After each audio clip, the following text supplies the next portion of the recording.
হে আমার বান্দারা, আজকের দিনে তোমাদের কোনো ভয় নেই, কোনো চিন্তাও নেই। কারা মুত্তাকি? আল্লাহ তাআলা বলেন, আল্লাযীনা আমানু বিআয়াতিনা ওয়া কানু মুসলিমিন।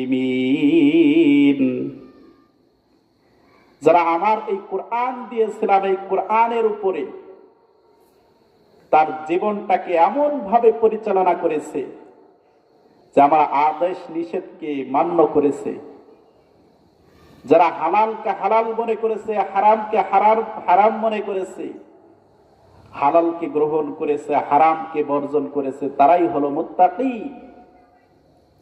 যারা ইসলামের কাছে নিজেকে আত্মসমর্পণ করেছে, মুসলিম আত্মসমর্পণকারী, তাদেরকে আল্লাহ তাআলা বলবেন, আজকের এই ভয়াবহ দিনে তোমাদের কারো ভয় নেই, এমনকি তোমাদের চিন্তা করাও লাগবে না।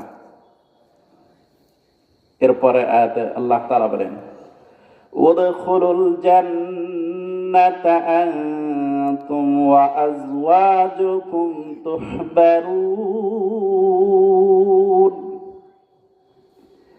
বান্দা যাও যাও, তুমিও যাও, তোমার স্ত্রীদেরকে নিয়ে যাও, জান্নাতে প্রবেশ করো, সেখানে নিয়ামত প্রাপ্ত হও।